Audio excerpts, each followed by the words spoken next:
नमस्कार दोस्तों, सुनी सुनाई कहानी एच के जैन की जवानी में आपका स्वागत है। मित्रों, बलदेव सिंह नाम के एक राजकुमार थे। वो अपने साथियों के साथ, अपने नगरवासियों के साथ एक आश्रम में अध्ययन किया करते थे। जिस आश्रम में अध्ययन किया करते थे उसमें जो गुरु थे उनका नाम ब्रह्मानंद जी था, जो कि बहुत ही प्रसिद्ध गुरु थे, प्रसिद्ध संत थे। राजकुमार कई वर्षों तक उस आश्रम में रहे। उन्होंने पूरी शिक्षा दीक्षा प्राप्त की। जब शिक्षा दीक्षा उनकी पूरी हो जाती है तो गुरु जी से पूछना चाहते हैं कि गुरु जी, मेरी शिक्षा दीक्षा पूरी हो गई है, अब मुझे क्या अपने महल वापस जाने का अवसर मिलेगा? क्या मैं अपने महल वापस जा सकता हूँ? गुरुजी के कक्ष में राजकुमार बलदेव जाते हैं, लेकिन देखते हैं कि वहाँ गुरुजी नहीं हैं। तो वो आश्रम में भ्रमण करते हैं, उनकी खोजबीन करते हैं। गुरुजी टहल रहे होते हैं, मिल जाते हैं। गुरुजी के साथ में राजकुमार बलदेव भी टहलने लगते हैं, बातचीत करने लगते हैं। राजकुमार बलदेव कहते हैं कि हे गुरु महाराज, मेरी शिक्षा दीक्षा जो है अब पूरी हो चुकी है। क्या मैं अब अपने महल वापस जा सकता हूँ? गुरुजी कहते हैं कि नहीं नहीं, अभी तुम्हारी शिक्षा दीक्षा पूरी नहीं हुई है। अभी केवल एक सबक और बाकी है, बाकी सब कुछ तुम्हारा पूरा हो गया है। राजकुमार समझ नहीं पाते हैं क्या बाकी रह गया है। उनके साथ चले जाते हैं। गुरुजी अपने कक्ष में पहुँचते हैं। जैसे ही अपने कक्ष में पहुँचते हैं, गुरुजी के हाथ में जो लाठी थी वो लाठी को छोड़ देते हैं। लाठी जमीन पर गिर जाती है। राजकुमार उस लाठी को उठा करके गुरुजी को देना चाहते हैं।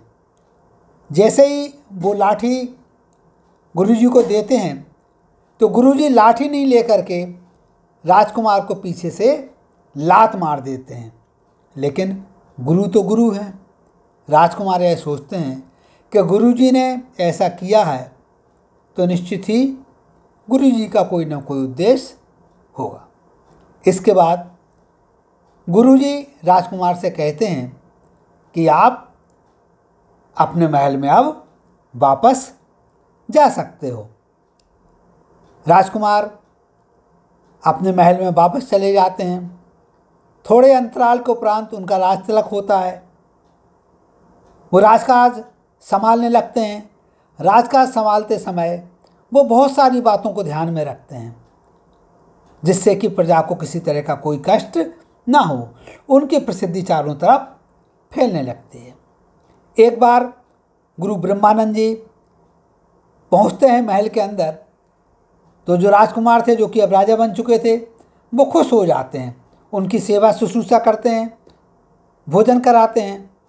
और उसी समय जो राजा थे उनके मन में अब वही पुरानी बात याद आती है कि हे गुरुजी, आपने कहा था कि अभी आपका एक सबक बाकी है, तो मैं समझ नहीं पाया कि वो कौन सा सबक है, और आपने मुझे लात मारी थी वो भी मैं नहीं समझ पाया कि ऐसा आपने क्यों किया था।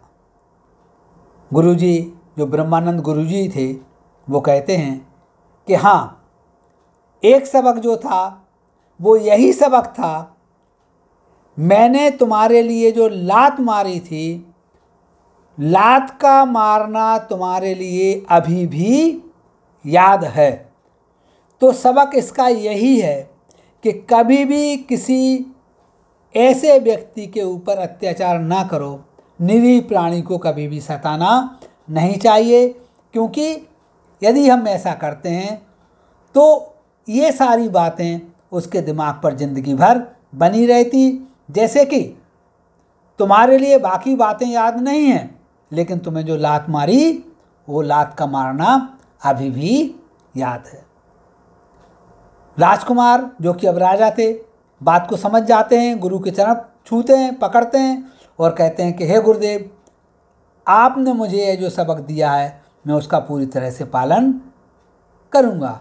तो मित्रों, ऐसी ही प्रेरक और रोचक कहानी सुनने के लिए जुड़े रहिए हमारे YouTube चैनल से। नमस्कार, जय हिंद, जय भारत।